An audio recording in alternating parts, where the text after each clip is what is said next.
अस्सलाम वालेकुम। Welcome to the physics concept. आज इस टॉपिक को हम डिस्कस करने जा रहे हैं वो है graphical analysis of motion. Most important topic है। ग्राफ कैसे बनता है, किस तरह से इसके कंपोनेंट्स होते हैं, क्या उसके वेरिएबल्स होते हैं। तो हम क्या करेंगे, वन बाय वन इसकी एप्लीकेशंस को हम जो है वो समझने की कोशिश करेंगे। और application of distance time graph, कौन कौन सी एप्लीकेशन होती है, क्या होता है। वीडियो को एंड तक देखिएगा ताकि आपका पूरा कॉन्सेप्ट जो है ग्राफ के बारे में वो क्लियर हो जाए। अब सबसे पहले हम बात करते हैं graphical analysis of motion. Actually यहाँ पे हम ये देखेंगे कि ग्राफ क्या होता है, किस तरह से हम इसको प्रेजेंट कर सकते हैं। तो सबसे पहले हम देखें कि ग्राफ के बारे में क्या लिखा है यहाँ पे। Graph is a pictorial way of presenting information about the relation between various quantities. हमेशा जो ग्राफ बनता है मोस्टली दो क्वांटिटीज के दरमियान बनता है। अब उसमें जो उन दोनों का रिलेशन होता है वो पिक्चर की मदद से प्रेजेंट करता है। इंफॉर्मेशन पिक्चर की मदद से प्रेजेंट की जाती है। या दूसरे लफ्जों में हम देखें तो दूसरे लफ्जों में हम इसको क्या कहते हैं, a diagram showing the relation between variable quantities. एक डायग्राम हम बनाते हैं उन दोनों वेरिएबल्स का रिलेशन देखने के लिए, और ताकि वो जो इंफॉर्मेशन वहां से हमें मिले उसको हम अच्छी तरह से अंडरस्टैंड कर सकें। एक्चुअल में ग्राफ जो होता है वो दो कंपोनेंट्स के दरमियान बनता है। एक कंपोनेंट होता है जिसको हम, जो हॉरिजॉन्टल लाइन होती है उसको हम कहते हैं एक्स एक्सिस, और दूसरी लाइन जो होती है जिसको हम कहते हैं वाई एक्सिस। ये दोनों एक दूसरे के साथ क्या होते हैं, ये इसको हम रेक्टेंगुलर कंपोनेंट्स कहते हैं, और ये दोनों एक दूसरे के साथ परपेंडिकुलर होते हैं। अब यहाँ पे देखें, the quantities between which a graph is plotted are called variables. इन दो कंपोनेंट्स के दरमियान जब आप ग्राफ प्लॉट करोगे तो इन दो कंपोनेंट्स को आप क्या कहोगे, ये दो क्वांटिटीज होंगी जिसके दरमियान आप ग्राफ को प्लॉट कर रहे हो, उसको हम कहते हैं वेरिएबल्स। एक वेरिएबल आपका एक्स एक्सिस पे होगा, एक वेरिएबल आपका वाई एक्सिस पे होगा। अब जो आपने वेरिएबल्स की बात की तो यहाँ पे आप देखें तो इसमें से एक वेरिएबल जो होगा, जो एक क्वांटिटी होगी, वो इंडिपेंडेंट क्वांटिटी होगी। दूसरी क्वांटिटी जो होगी वो डिपेंडेंट क्वांटिटी होगी। अब इसमें से एक इंडिपेंडेंट है, दूसरा डिपेंडेंट है।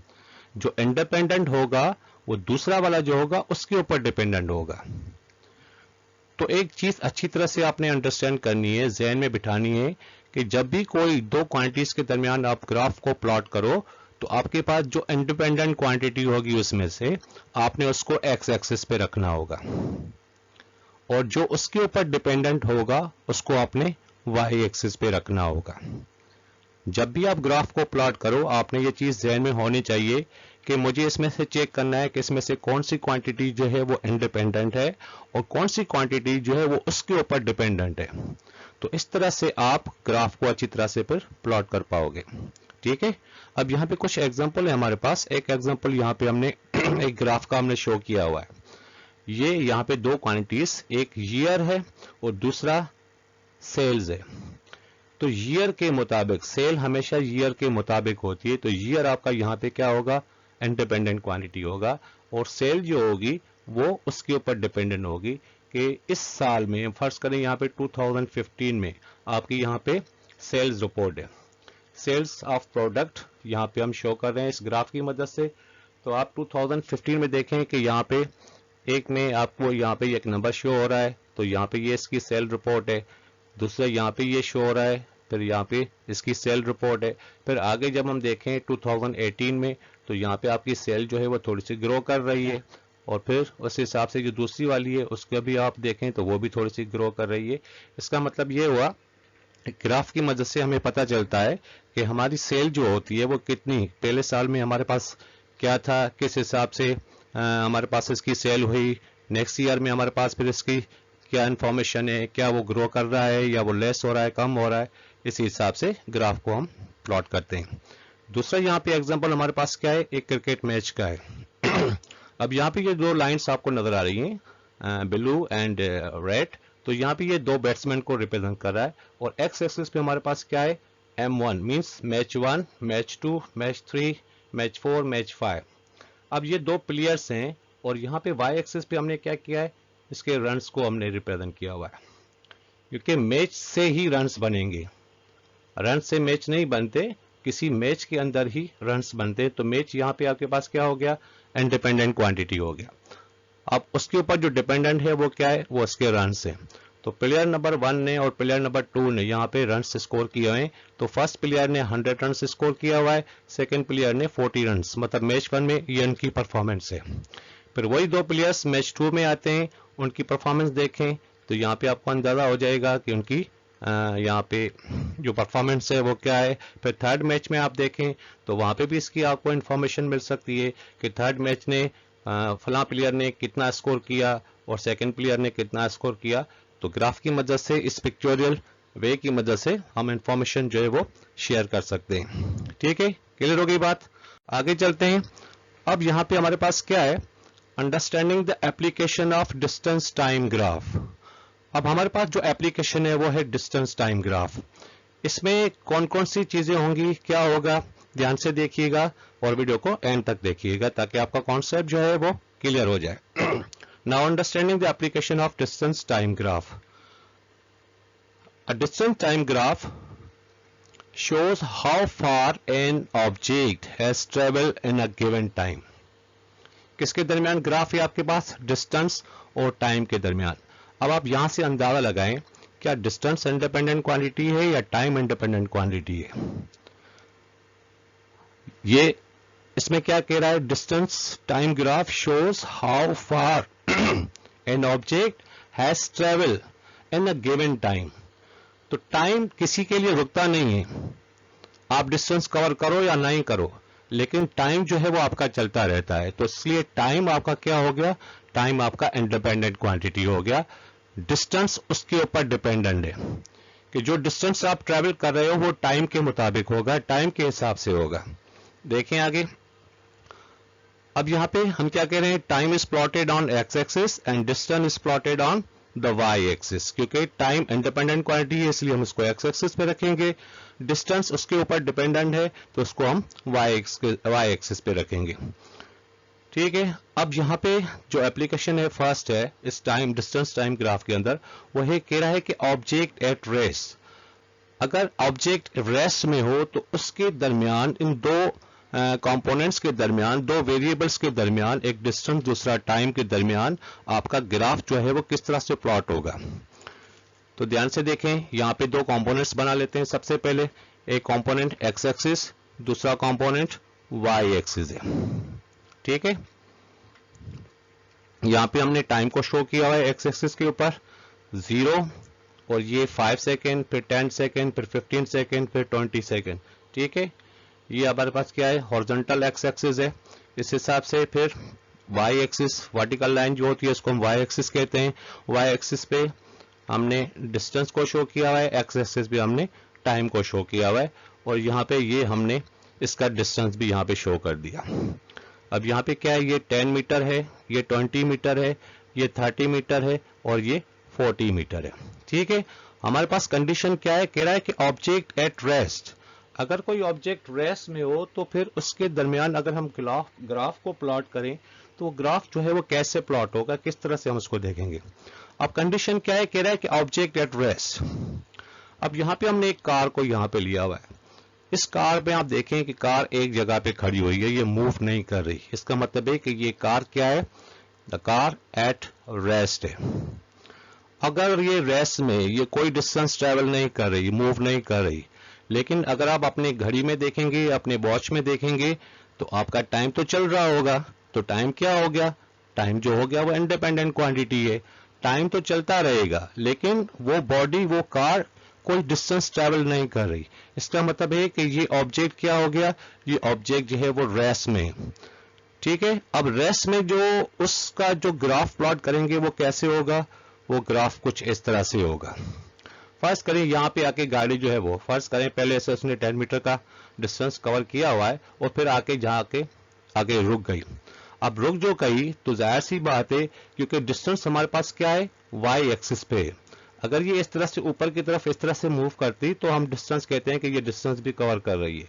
लेकिन चूंकि इसका ग्राफ जो है, जो स्लोप है ग्राफ का, वो हॉरिजॉन्टल है, किसके साथ, टाइम एक्सिस के साथ। टाइम के साथ क्या है, पैरेलल है। तो टाइम इंक्रीज होता जा रहा है, बढ़ता जा रहा है, लेकिन गाड़ी जो है वो डिस्टेंस कवर नहीं कर रही। इसका मतलब है कि ये गाड़ी जो है, ये कार जो है वो क्या है, वो रेस में है। तो इस हिसाब से जब भी आप कोई ऑब्जेक्ट अगर रेस में हो और डिस्टेंस टाइम ग्राफ आपके पास हो, तो उस सूरत में आपका ग्राफ जो होगा वो टाइम एक्सिस के साथ क्या होगा, वो जो लाइन ड्रॉ होगी वो बिल्कुल पैरेलल होगी। इसका मतलब ये होगा कि गाड़ी का टाइम तो चल रहा है लेकिन गाड़ी कोई डिस्टेंस कवर नहीं कर रही, एक जगह पे खड़ी हो गई है। हम फर्ज करें एक शहर से दूसरे शहर जाते हैं, वहां पे कहीं पे हम जाके रुक जाते हैं, तो जब रुक जाते हैं तो वहां पे हमारी गाड़ी जो है वो डिस्टेंस कवर नहीं करती, लेकिन हमारा टाइम जो होता है वो तो चल रहा होता है। तो टाइम आपके पास क्या है, इंडिपेंडेंट क्वांटिटी है, और टाइम के ऊपर जो डिपेंडेंट है वो क्या है, वो डिस्टेंस है। ठीक है, क्लियर हो गई बात। तो स्पीड को हम कैसे शो करते हैं, स्पीड जो होती है वो डिस्टेंस अपॉन टाइम होता है। तो अगर फर्स्ट करें डिस्टेंस यहाँ पे 0 है, हम कोई कवर नहीं कर रहे, लेकिन टाइम हमारे पास जो है वो चलता जा रहा है, तो 0 डिवाइडेड बाय टाइम आपके पास जो भी है इसको डिवाइड करेंगे तो आंसर क्या आएगा, आपकी गाड़ी की स्पीड 0 होगी यहाँ पे। तो जब गाड़ी की स्पीड 0 होगी तो यहाँ पे आप कह सकते हो कि हमारा ऑब्जेक्ट जो है वो रेस्ट में। ठीक है, क्लियर हो गई बात। आगे दूसरी एप्लीकेशन के साथ देखते हैं। दूसरी एप्लीकेशन हमारे पास क्या है, object moving with constant speed. अब इसको कांस्टेंट स्पीड कहो या यूनिफॉर्म स्पीड कहो। अब यूनिफॉर्म स्पीड या कांस्टेंट स्पीड को हम किस तरह से डिफाइन करते हैं, the speed of an object is said to be constant if it covers equal distance in equal interval of time. Object की स्पीड कब कांस्टेंट होगी या यूनिफॉर्म होगी, अगर वो object equal distance and equal interval of time में cover करे। आप उस सूरत में हम देखें कि फर्ज करें कि यहाँ पे हमारे पास 1 मीटर का डिस्टेंस है और मुझे टाइम दिया गया है 1 सेकेंड का।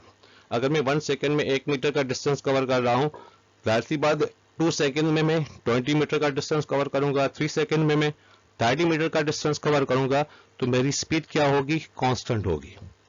देखते हैं कैसे। The distance time graph as shown in figure is a straight line. Its slope gives the speed of the object. अब देखें यहाँ पे ये हमारे पास ग्राफ है, किसके दरमियान, object moving with constant speed के दरमियान। अगर आप ग्राफ में देखें तो पॉइंट O से लेके पॉइंट A तक, O से लेके अगर A तक हम कैलकुलेट करते हैं इसकी स्पीड को, तो यहाँ पे डिस्टेंस कितना है 10 मीटर का, और यहाँ पे टाइम कितना है 1 सेकेंड का। तो 10 डिस्टेंस 10 मीटर और टाइम 1 सेकेंड, तो 10 डिवाइडेड बाय 1 क्या हो जाएगा, आपके पास इसका आंसर 1 मीटर पर सेकेंड हो जाएगा। इसी हिसाब से अगर हम देखें यहाँ पे 20 मीटर डिस्टेंस है पॉइंट बी के ऊपर और उसका टाइम जो है वो 2 सेकेंड है, तो 20 को 2 के साथ डिवाइड करेंगे क्या होगा, सेम आंसर आ जाएगा आपके पास 1 मीटर पर सेकेंड। इसका मतलब है कि यहाँ पे गाड़ी की जो स्पीड है वो कांस्टेंट है, वो यूनिफॉर्म है। अब देखें यहाँ पे स्पीड ऑफ ऑब्जेक्ट, स्पीड को हम कैसे शो करते हैं, डिस्टेंस अपॉन टाइम। अब यहाँ पे पोजीशन दी हमने from point O to A। O to A से लेके आप देखें कि A तक आपका डिस्टेंस जो है वो 10 मीटर का है और A तक आपके पास जो टाइम है वो 1 सेकेंड का है। तो 10 डिवाइडेड बाय 1 क्या हो गया, 10 metre per second. Metre per second किसका यूनिट है, स्पीड का यूनिट है।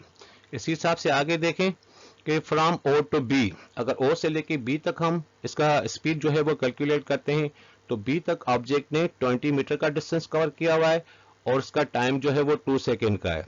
तो 20 डिवाइडेड बाय 2 तो क्या हो जाएगा, वैसे ही 10 मीटर पर सेकेंड हो जाएगा। फिर लास्ट में अगर हम देखें from point O to P, ये O है, ये आपके पास O है, O से लेके पॉइंट P तक। अब P तक आप देखें तो P तक ऑब्जेक्ट ने 50 मीटर का डिस्टेंस कवर किया हुआ है और उसको वहां पे जो टाइम लगा है वो 5 सेकेंड का लगा हुआ है। तो simply 50 divided by 5 is equal to 10 metre per second. तो जब भी ऑब्जेक्ट कांस्टेंट स्पीड के साथ या यूनिफॉर्म स्पीड के साथ मूव करेगा, आपका जो स्लोप होगा ग्राफ का वो बिल्कुल इस तरह से स्ट्रेट लाइन में होगा। तो ये स्ट्रेट लाइन किस चीज को शो करती है, when the object is moving with constant or uniform speed। ठीक है, क्लियर हो गई बात। जो थर्ड एप्लीकेशन है हमारे पास वो है object moving with variable speed. अब वेरिएबल स्पीड हम किसको कहते हैं? एक तो हमने देखा कांस्टेंट स्पीड और यूनिफॉर्म स्पीड। उसमें हमने क्या देखा था? If object covers equal distance and equal interval of time. तो वेरिएबल क्या होगा? वेरिएबल को देखते हैं क्या है।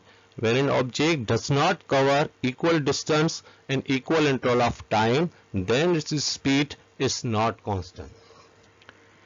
स्पीड क्या होगी? यूनिफॉर्म नहीं होगी, वो कांस्टेंट नहीं होगी। किस सूरत में? अगर कोई object equal distance and equal interval of time में वो कवर नहीं कर रहा। When an object does not cover equal distance and equal interval of time, then its speed is not constant or not uniform. In this case, the distance time graph is not a straight line as shown in figure. पहले वाला जो graph था बिल्कुल straight line में था, क्योंकि यहाँ पे स्पीड वेरिएबल है, क्योंकि वेरिएबल टाइम के हिसाब से नहीं है, डिस्टेंस कवर नहीं हो रहा टाइम के हिसाब से, तो उसका ग्राफ फिर कैसे बनेगा? इसका ग्राफ कुछ ऐसे बनेगा। आप देखें कि आपको एक कर्व सी लाइन आपको नजर आ रही है, ये स्ट्रेट लाइन नहीं है। अगर ये स्ट्रेट लाइन होती तो हम कहते हैं कि स्पीड जो है वो यूनिफॉर्म है या कांस्टेंट है। तो ऊपर देखें नॉन यूनिफॉर्म मोशन है ये। अब इस हिसाब से हम देखें, यहाँ पे कैलकुलेट कर लेते हैं ताकि हमें अंदाजा भी हो जाए कि इसकी स्पीड जो है वो यूनिफॉर्म है या नॉन यूनिफॉर्म है। तो यहाँ पे सबसे पहले पॉइंट ओ हमने दे दिया, फिर हमारे पास एक पॉइंट ए है, फिर हमारे पास एक पॉइंट बी है, फिर हमारे पास एक पॉइंट सी है। अब अलग अलग पॉइंट पे हम इसकी स्पीड जो है वो चेक करते हैं।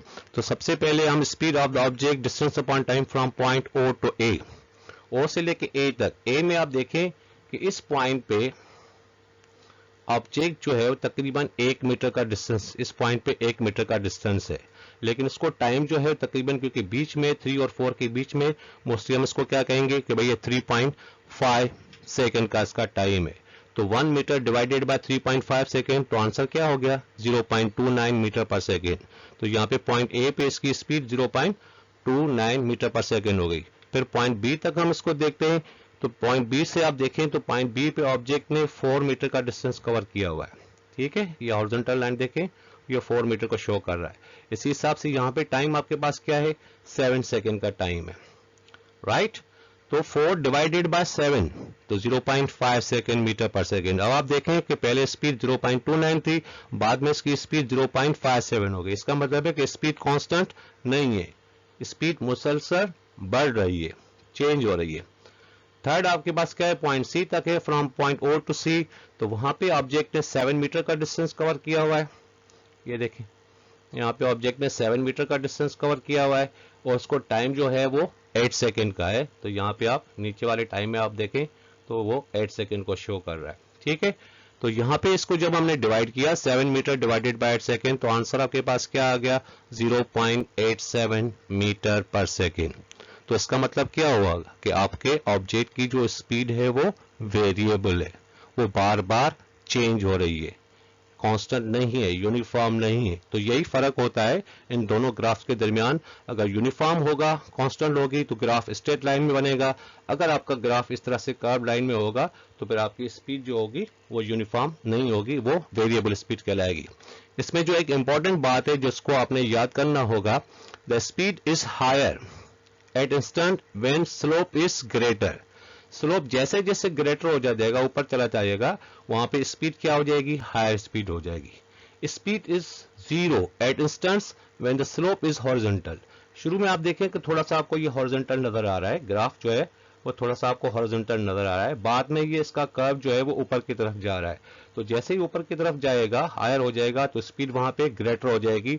और जैसे जैसे शुरू में आप देखें तो वहां पे इसकी स्पीड जो है तकरीबन, फर्स्ट में अगर देखें तो यहाँ पे स्पीड बिल्कुल 0 के इक्वल है, क्योंकि वहां पे ग्राफ आपको हॉरिजॉन्टल शो हो रहा है। जैसे ये कर्व आपका बढ़ता जाएगा और वो हायर की तरफ चला जाएगा, ऊपर की तरफ चला जाएगा, तो वहां पे स्पीड आपकी हायर हो जाएगी और हॉरिजॉन्टल पे स्पीड आपकी 0 हो जाएगी। तो ये था कॉन्सेप्ट डिस्टेंस टाइम ग्राफ का। इसके बाद फिर हम करेंगे स्पीड टाइम ग्राफ। तो इस वीडियो को अच्छी तरह से देखें ताकि आपका कॉन्सेप्ट जो है वो क्लियर हो जाए। लाइक और सब्सक्राइब जरूर कीजिएगा। Thank you.